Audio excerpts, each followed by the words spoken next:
Hello बच्चों, जय हिंद। और कैसे उम्मीद करता हूं होंगे। आइए शुरू करते हैं आज का क्लास। हमने सिलेबस और स्ट्रेटजी आपको दे दी है। मार्च से लेकर नवंबर तक पूरा खत्म करना है सिलेबस, और दिसंबर में क्लिक रिवीजन करना है। जनवरी में इंपॉर्टेंट क्वेश्चन आपको कराने हैं। तो पहला यूनिट है ये फिजिक्स का इलेक्ट्रोस्टैटिक्स। इलेक्ट्रो का मतलब होता है चार्ज, चार्ज यानी आवेश। चार्ज होता है, इलेक्ट्रो का मतलब होता है चार्ज, चार्ज का मतलब होता है आवेश।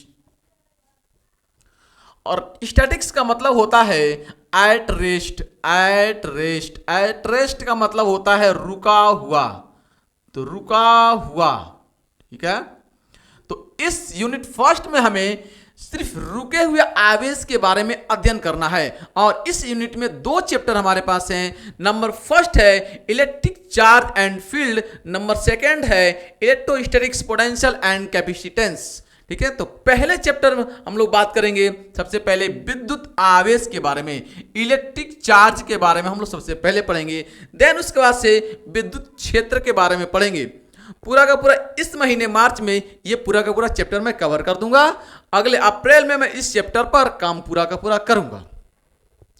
इसमें न्यूमेरिकल साथ साथ मैं कराऊंगा। एनसीईआरटी न्यूमेरिकल का पूरा कराने वाला हूं। आइए कहते किसे है, देखते हैं। अगला है चार्ज। आवेश किसे कहते हैं? तो किसी वस्तु का वह गुण जो किसी अन्य वस्तुओं को अपनी तरफ आकर्षित या प्रतिकर्षित करता है, उस वस्तु के उस गुण को आवेश कहते हैं। वस्तु के उस गुण को आवेश कहते हैं। उसके अंदर ये गुण आया कैसे? जैसे आप ये कलम है, कलम को अपने बालों में रगड़िए और बालों में रगड़ने के बाद कागज के छोटे छोटे टुकड़े के पास ले जाइए। कागज के छोटे छोटे टुकड़े इसमें क्या करेंगे? आकर्षित होना शुरू हो जाएंगे। ये इसके अंदर गुण जो है उसी गुण का नाम होता है आवेश। ठीक है, इस बात को लिखें, किसी वस्तु का वह गुण जो किसी अन्य वस्तुओं को अपनी तरफ आकर्षित या प्रतिकर्षित करता है, वस्तु के इस गुण को आवेश कहते हैं। वस्तु के इसी गुण को हम लोग आवेश कहते हैं, चार्ज कहते हैं। इसे Q से दर्शाते हैं। प्रदर्शित करने के लिए स्मॉल या कैपिटल Q का इस्तेमाल किया जाता है। इसे आवेश एक अदिश राशि है, एक स्केलर क्वांटिटी होता है। आवेश का मात्रक देखते हैं। आवेश का मात्रक, यूनिट ऑफ चार्ज आवेश का होता है, वह होता है कूलम। ये कैसे लिखते हैं आप? वह होता है कूलम आवेश का। क्या होता है? कूलम। और इसी कूलम को हम लोग C से डिनोट करते हैं। इस कूलम का एक और मात्रक होता है, हम पढ़े हैं विद्युत धारा। क्लास 10th में याद कीजिए, आप पढ़े हैं विद्युत धारा। विद्युत धारा बराबर पढ़े हैं आवेश बटे समय, आवेश बटे में समय। आवेश प्रवाह की दर को विद्युत धारा कहते हैं। इसे I से दर्शाते हैं, इसे Q से, इसे T से, यानी I बराबर होता है Q/T। तो यहां से Q बराबर हो जाएगा आपके पास, Q बराबर हो जाएगा IT। और I का मतलब एम्पियर, I का मतलब होता है एम्पियर, और T का मतलब समय। तो इसका SI मात्रक एम्पियर समय भी होता है और कूलम भी होता है। इसको शॉर्ट में आप AS एम्पियर सेकेंड लिख सकते हैं। ठीक है, और यहां से इसका मात्रक हो गया। इसकी बीमा अगर लिखना हो आपको, इसकी अगर बीमा लिखना हो तो इसकी बीमा हो जाएगी, डायमेंशन क्या हो जाएगी? देखिए I का मतलब A, I का मतलब A और T, इसका बीमा हो जाएगा AT। आवेश का बीमा होगा AT। आवेश का सीजीएस में जो मात्रक होता है वह होता है आपके पास ESU। पूरा नाम होता है इसका इलेक्ट्रोस्टैटिक्स यूनिट। ठीक है, पूरा फुल नेम होता है इसका इलेक्ट्रोस्टैटिक्स यूनिट। ठीक है, स्थिर वैद्युत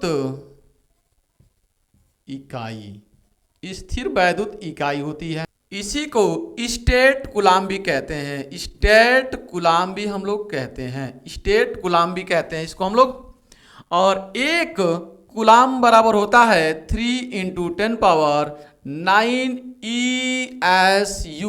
ESU या स्टेट कूलम, या इसको बोलते हैं स्टेट कूलम। ठीक है, स्टैट कूलाम कहते हैं। इसी को हम लोग स्टैट कूलाम के नाम से भी जानते हैं। इसका सीधा मात्रक भी होता है, यहां लिख, इसका दूसरा मात्रक होता है EMU। इसका पूरा नाम होता है आपके पास electro magnetic unit. Electromagnetic unit Coulomb के नाम से जानते हैं, एब कूलाम के नाम से जानते हैं, एब कूलाम के नाम से जानते हैं। और एक कूलाम बराबर होता है 1/10 EMU। EMU अभी हम लिखे थे एक कूलाम बराबर 3 × 10⁹ ESU। और यहां पे हम लिख रहे हैं एक कूलाम बराबर 1/10 EMU। ठीक है, तो एक कूलाम बराबर कितना 1/10 EMU, 1/10 EMU। ठीक है, और आवेश का जो सबसे बड़ा मात्रक होता है, ठीक है, आवेश का सबसे बड़ा मात्रक, सबसे बड़ा जो मात्रक होता है वह होता है आपके पास फैरेड। वह होता है आपके पास फैरेड होता है। और फैरेड को हम लोग F से दर्शाते हैं, और एक फैरेड बराबर होता है 96,500 कूलाम। 96,500 कूलाम होता है। तो ये आवेश के मात्रक हुए। ठीक है, अब आवेश के टाइप देखते हैं। आवेश 2 टाइप के होते हैं, टाइप ऑफ चार्ज। ठीक है, आवेश के टाइप, तो आवेश के 2 टाइप होते हैं, एक धनात्मक आवेश होता है और एक ऋणात्मक आवेश होता है। समझते हैं, हमारे पास ये एक सोडियम है, सोडियम का परमाणु क्रमांक है 11, तो इसके अंदर 11 ही प्रोटॉन होंगे जो नाभिक के अंदर होंगे, और 11 ही इलेक्ट्रॉन होंगे जो उस परमाणु की तरफ चक्कर लगा रहे हैं अलग अलग कक्षाओं में। तो 11 ही इलेक्ट्रॉन है, 11 ही प्रोटॉन है। जो भी रासायनिक अभिक्रिया में भाग लेते हैं वह इलेक्ट्रॉन लेते हैं। तो यहां से अगर एक इलेक्ट्रॉन निकल जाए, यहां से एक इलेक्ट्रॉन निकल जाए, ठीक है, एक इलेक्ट्रॉन निकल जाए तो होगा क्या, 11 ही इलेक्ट्रॉन है, 11 ही प्रोटॉन है, 11 इलेक्ट्रॉन है, 11 प्रोटॉन है। और ऐसे ही एक इलेक्ट्रॉन निकल गया तो 11 अब तो प्रोटॉन है, लेकिन इलेक्ट्रॉन जो है वह 10 हो चुका है। इलेक्ट्रॉन जो है वह 10 हो चुका है। यहां पे इलेक्ट्रॉन कितना हो चुका है 10, एक पॉजिटिव चार्ज आ गया है, तो इलेक्ट्रॉन कितना हो गया 10 हो गया। यानी यहां पर 11 इलेक्ट्रॉन थे, इलेक्ट्रॉन निगेटिव होते हैं तो माइनस का 11, और 11 ही प्रोटॉन थे तो टोटल आवेश जो था वह 0 था। लेकिन यहां पर 11 प्रोटॉन है, 11 प्रोटॉन है, पॉजिटिव में प्रोटॉन होते हैं, और एक इलेक्ट्रॉन बाहर निकल गया तो इलेक्ट्रॉन हो गया अब 10। तो अब जो हो जाएगा 11 प्लस में है E और -10 में ही है, तो प्लस का E बचेगा, यानी एक पॉजिटिव चार्ज इस पर आ जाएगा। तो धनात्मक आवेश का मतलब ये होता है इलेक्ट्रॉनों की कमी। जितना इलेक्ट्रॉन इसमें से यहां पे था उसमें से एक इलेक्ट्रॉन अगर बाहर निकल गया, यानी इलेक्ट्रॉनों की कमी हो गई, तो यह धनात्मक आवेश हो गया, यानी यह परमाणु धनावेशित हो गया। तो हम कहेंगे इलेक्ट्रॉनों की कमी धनात्मक आवेश को बताती है। ठीक है, तो यदि किसी परमाणु के अंदर सामान्य अवस्था से एक इलेक्ट्रॉनों की कमी हो जाए, एक इलेक्ट्रॉन की कमी हो जाए, या एक से ज्यादा ही इलेक्ट्रॉन की कमी हो जाए, 2, 3, ठीक है, जितने इलेक्ट्रॉनों की अगर कमी हो रही है तो वह धनावेश कहलाता है। ऐसे यहां पे समझते हैं, ये मान लीजिए हमारे पास क्लोरीन है, क्लोरीन का परमाणु क्रमांक होता है 17, तो 17 ही इसमें प्रोटॉन है और 17 ही इसमें इलेक्ट्रॉन है, यानी 17 प्रोटॉन है, माइनस का 17 यहां पे E और प्लस का 17 E, तो टोटल इसमें कितने हैं, पॉजिटिव 17 ही है, 17 निगेटिव है, तो टोटल हो जाएगा 0। अगर इसमें से एक इलेक्ट्रॉन, ठीक है, एक इलेक्ट्रॉन इसको और हम दे दें, एक इलेक्ट्रॉन और दे दें, तो एक इलेक्ट्रॉन को यह ग्रहण करके जैसे ही एक इलेक्ट्रॉन मिलेगा तो अब ये हो जाएगा 18 इलेक्ट्रॉन। अब इसमें प्रोटॉन तो 17 हैं, प्रोटॉन तो 17 ही है, अभी अभी 17 ही है प्रोटॉन, लेकिन इलेक्ट्रॉनों की संख्या हो गई है 18। तो इस समय -1 ज्यादा हो रहा है E। ये -E बता रहा है कि इस पर जो चार्ज आएगा वह निगेटिव आएगा।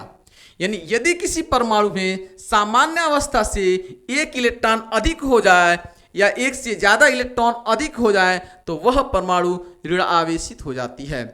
तो ऋण और धन आपको समझ में आ चुका होगा, पॉजिटिव और निगेटिव आपको समझ में आ चुका होगा। ठीक है, इसमें आप लिखेंगे यदि किसी परमाणु में सामान्य अवस्था से इलेक्ट्रॉनों की कमी होती है तो वह परमाणु धनावेश कहलाता है।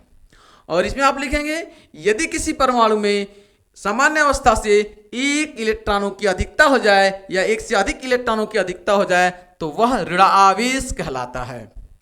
ठीक, अगला बात कर लेते हैं हम लोग आवेश के गुण, प्रॉपर्टीज ऑफ चार्ज। अगला पॉइंट है आवेश के गुण, प्रॉपर्टीज ऑफ चार्ज। पहला प्रॉपर्टीज है आकर्षण एवं प्रतिकर्षण। आकर्षण एवं प्रतिकर्षण, समान आवेश, अगर समान आवेश है, दोनों ही पॉजिटिव है या दोनों ही निगेटिव है, तो समान आवेश, यह है समान आवेश। ठीक है, अगर समान आवेश आपको दिखे, पॉजिटिव पॉजिटिव, नेगेटिव नेगेटिव, तो समान आवेश एक दूसरे को हमेशा प्रतिकर्षित करते हैं, प्रतिकर्षित करते हैं।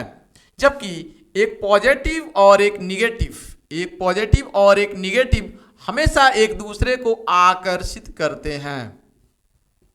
ठीक है, हमेशा एक दूसरे को आकर्षित करते हैं। तो आप कहेंगे समान आवेश एक दूसरे को प्रतिकर्षित करते हैं, जबकि असमान आवेश, एक पॉजिटिव और एक निगेटिव आवेश हमेशा एक दूसरे को आकर्षित करते हैं।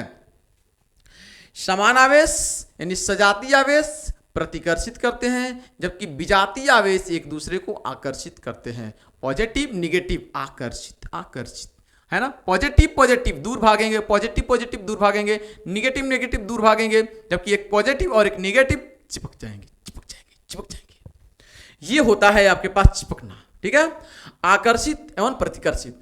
दूसरा आपके पास है गुण विद्युत प्रेरण, इलेक्ट्रिक इंडक्शन। ठीक है, ये क्या होता है तो समझते हैं। ये हमारे पास एक कलम है, ये मार्कर है, जैसे ही मैं बालों में रगड़ कर कागज के छोटे छोटे टुकड़ों के पास ले जाऊंगा तो यह इसको आकर्षित करेगा। तो हम कहेंगे एक आवेशित वस्तु हल्की उदासीन वस्तु को अपनी तरफ आकर्षित करती है।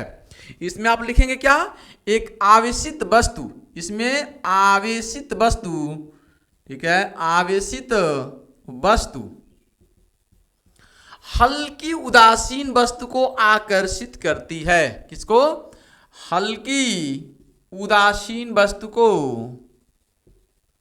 उदासीन वस्तु को आकर्षित करती है। ठीक है, आकर्षित करती है, करती है। ठीक, तीसरा पॉइंट आवेश संरक्षण, conservation of charge, conservation of charge. आवेश संरक्षण का नियम आप पढ़े होंगे। आवेश न तो उत्पन्न कर सकते हैं न ही नष्ट कर सकते हैं, आवेश हमेशा संरक्षित रहता है। ठीक है, बशर्ते इसके शेप साइज बराबर होने चाहिए। एक एग्जाम्पल लेते हैं, जैसे हमारे पास यूरेनियम 92 यूरेनियम है, ठीक है, 235।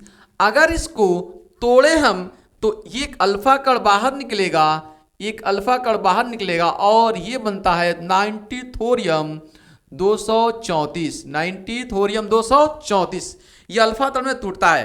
तो ये देखिए, ये क्षयित होने से पूर्व और क्षयित होने के बाद दोनों का आवेश संरक्षित है, बराबर है। अभी भी 92 है और क्षयित होने के बाद भी 92 है। तो यहां पर दोनों के दोनों आवेश संरक्षित हैं। अगला पॉइंट है, अगला पॉइंट है आवेश का गुणों में आवेश का क्वांटमीकरण, क्वांटाइजेशन ऑफ चार्ज। ठीक है, क्वांटा का मतलब होता है पैकेट या बंडल। किसी भी वस्तु पर जो इलेक्ट्रॉन का आवेश होता है वह हमेशा एक पूर्ण गुणज के रूप में पाया जाता है। पूर्ण गुणज का मतलब पूर्ण संख्या के रूप में पाया जाता है, या ये दशमलव या बटे के रूप में नहीं पाया जाएगा। आवेश को Q से दर्शाते हैं, ठीक है। और यदि आवेश आप किसी वस्तु से निकाल रहे हो तो पॉजिटिव आएगा, यदि किसी वस्तु से आप इलेक्ट्रॉन दे रहे हो तो निगेटिव आएगा, ठीक है। और एक इलेक्ट्रॉन निकाल रहे हैं तो एक और इलेक्ट्रॉन का आवेश, दो आवेश निकाल रहे हैं तो दो इलेक्ट्रॉन का आवेश, तीन इलेक्ट्रॉन निकाल रहे हैं तो तीन, ठीक है, प्लस चार्ज होगा इलेक्ट्रॉन का आवेश। ऐसे n इलेक्ट्रॉन निकाल रहे हैं या n इलेक्ट्रॉन दे रहे हैं तो Q बराबर होता है प्लस माइनस n, और E मतलब इलेक्ट्रॉन का आवेश, E n E इलेक्ट्रॉन का आवेश। यहां पे n क्या है, अस्थानांतरित इलेक्ट्रॉनों की संख्या है, n बराबर हो जाएगी अस्थानांतरित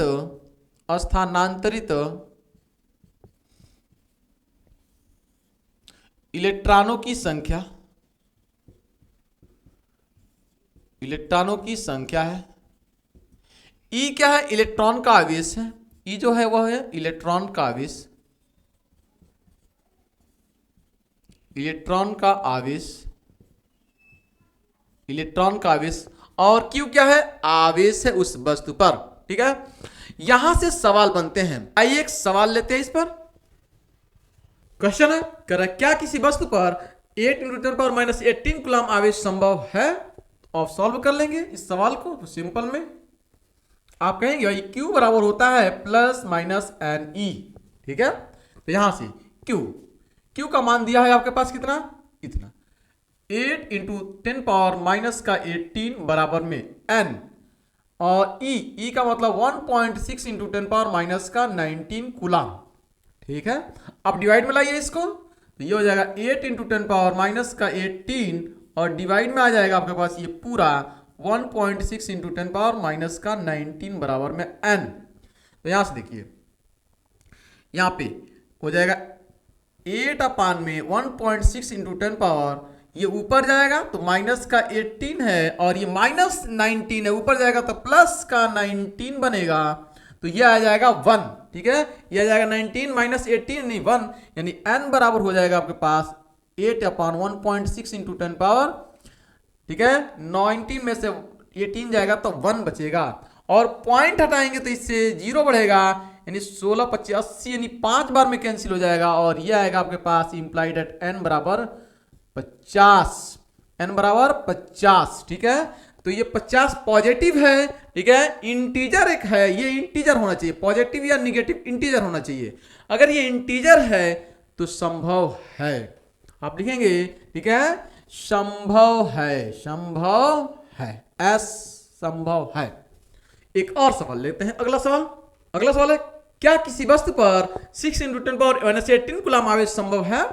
ऐसे ही सॉल्व करेंगे आप, सिंपल सॉल्व करेंगे आप कहेंगे भाई Q बराबर है एन ई प्लस माइनस, तो Q की वैल्यू है आपके पास 6 × 10⁻18 बराबर n, और E की वैल्यू होती है 1.6 × 10⁻19, ठीक है। डिवाइड में लाएंगे आप तो 6 बटे में गुणे 10⁻−18 और डिवाइड में आएगा 1.6 × 10⁻−19, ये होगा n। तो यहां से n की वैल्यू कितनी आ जाएगी, थोड़ा देखिए, इंप्लाइड एट n बराबर हो जाएगा आपके पास कितना, ये 6 अपान ये हो जाएगा आपका 16 अपान, ठीक है। यहाँ पे 6 पॉइंट हटाएंगे 0 बढ़ेगा, ठीक है, पॉइंट हटाएंगे 0 बढ़ेगा, और ये हो जाएगा 16 और ये 10 के पावर ये ऊपर जाएगा तो ये हो जाएगा 10 के पावर -18 प्लस का 19, ठीक है। तो ये n बराबर आपके पास हो जाएगा 6 0 नीचे में 16 और इसमें से एक 0 बचेगा, यहां पर लगा देंगे आप। ये पूरा डिवाइड नहीं होगा, आप कहेंगे असंभव है, यानी संभव नहीं है, ठीक है, संभव नहीं है, राइट। आइए आगे हम देखते हैं आवेशन की विधियां क्या है, ठीक है, आवेशन, ठीक है। अगला है आवेशन, चार्जिंग, ठीक है। किसी वस्तु को आवेश देने की प्रक्रिया को हम कहते हैं आवेशन, चार्ज करना। किसी वस्तु को चार्ज करते हैं तो जो आप चार्ज कर रहे होते हैं यानी आवेश दे रहे होते हैं, इसे कहते हैं आवेशन, ठीक है। किसी वस्तु को आवेश देने की प्रक्रिया को आवेशन कहते हैं। ये आवेशन दो तरह का हो सकता है। नंबर 1 कांटेक्ट द्वारा यानी संपर्क द्वारा आवेशन होता है। नंबर 2 बिना संपर्क का आवेशन। बिना संपर्क का आवेशन को कहते हैं प्रेरण द्वारा आवेशन। तो दो तरह के आवेशन होते हैं, एक संपर्क द्वारा आवेशन और एक प्रेरण द्वारा आवेशन। ठीक है, तो प्रेरण द्वारा आवेशन आपको नहीं पढ़ना है क्योंकि आपके सिलेबस से कैंसिल हो चुका है। आपको पढ़ना है संपर्क द्वारा आवेशन। और संपर्क द्वारा आवेशन दो तरह के होता है, एक होता है चालन द्वारा आवेशन और एक होता है घर्षण द्वारा आवेशन। ये दोनों को पढ़ लेते हैं। इसमें पहला है संपर्क द्वारा आवेशन में चालन द्वारा आवेशन। ठीक है, तो जब किसी आवेशित वस्तु को अनावेशित वस्तु के संपर्क में ले जाते हैं, ठीक है, या अनावेशित वस्तु को आवेशित वस्तु के संपर्क में लाते हैं। जैसे ये हमारे पास है दो वस्तुएं, एक ए और एक बी। एक पर हमने आवेश दे रखा है इसलिए हम कह रहे हैं इसे आवेशित वस्तु। ठीक, और इस पर कोई आवेश नहीं है इसलिए मैं कह रहा हूं अनावेशित वस्तु या उदासीन। ठीक है, अनावेशित वस्तु या उदासीन। तो इस वस्तु को इस वस्तु के हम संपर्क में लाएंगे। तो संपर्क में कैसे ला सकते हैं? किसी तार या वायर के माध्यम से। सपोज कीजिए हमने क्या किया, इस वस्तु को इस वस्तु के संपर्क में ला दिया हमने। ऐसे भी हम कर सकते हैं, किसी तार के माध्यम से भी हम जोड़ सकते हैं। तो इस आवेश वस्तु एस पर जो आवेश है, ठीक है, ए पर जो आवेश है ये अनावेशित वस्तु है, ये आवेशित वस्तु है। ये कैसी है? आवेशित है। और ये कैसी है? अनावेशित है या उदासीन कहिए, अनावेशित, यानी इस पर कोई आवेश नहीं है, या इसको उदासीन आप कह सकते हैं, उदासीन। ठीक है, तो यहां से आवेश निकलकर इसमें प्रवेश करने लगेंगे, इसमें प्रवेश करने लगेंगे आवेश। ठीक है, यहां से आवेश निकलकर इसमें प्रवेश करने लगेंगे। ठीक, और ये तब तक आवेश जाएंगे जब तक कि इन दोनों का विभव बराबर न हो जाए, यानी इन दोनों का विभवांतर क्या हो जाए? बराबर हो जाए, यानी भी ए बी जो हो जाए वह क्या हो जाए? 0 हो जाएगा। ठीक है, विभवांतर 0 हो जाए। ठीक, पॉइंट नंबर 2 क्या होता है? घर्षण द्वारा आवेशन, यानी जब वस्तु ए को वस्तु बी, ठीक है, जब वस्तु ए को वस्तु बी के पास ले आकर रगड़ते हैं, एक ये आवेशित वस्तु है, ये आवेशित वस्तु है और ये अनावेशित वस्तु है। जब एक दूसरे को पास लाकर हम रब करते हैं, रगड़ते हैं, ठीक है, अगला प्रोसेस में ये दोनों वस्तुओं को हमने क्या किया? एक पास लाकर रख दिया। ये वस्तु ए है और ये वस्तु बी है। ठीक है, और दोनों को हमने क्या किया? रगड़ना शुरू कर दिया। जैसे ही एक दूसरे को रगड़ेंगे तो यहां से आवेश ट्रांसफर होंगे, इसमें जाएंगे, यहां पे ट्रांसफर होकर आवेश इसमें जाएंगे, यहां पर आवेश ट्रांसफर होकर इसमें चले जाएंगे। और ये तब तक जाएंगे जब तक कि दोनों के आवेश बराबर ना हो जाए, दोनों पर आवेश समान ना हो जाए, ये तब तक जाते रहेंगे। यह है आवेशन की विधियां, घर्षण द्वारा आवेशन और चालन द्वारा आवेशन। तो पूरा का पूरा ये आवेश का टॉपिक क्लियर होता है। आइए एक सवाल लेते हैं सिंपल। अगला क्वेश्चन है, कह रहा है एक धातु के गोले पर 2 × 10⁻⁹ कूलम्ब ऋण आवेश उपस्थित है, तो इस पर सामान्य अवस्था से में कितने इलेक्ट्रॉनों की अधिकता या कमी होगी? ठीक है, तो एक शब्द समझिए आप, यदि कोई ऋण आवेश है, यदि कोई ऋण आवेशित है, यानी आवेश वह ग्रहण किया हुआ है, तो उस पर इलेक्ट्रॉनों की अधिकता होगी। तो ये ऋण आवेश है तो यहां से कंफर्म है कि इलेक्ट्रॉनों की क्या होगी? अधिकता होगी। ठीक, और कितना होगी अधिकता? इसको निकाल लेते हैं, Q बराबर Ne से सॉल्व कर लेते हैं।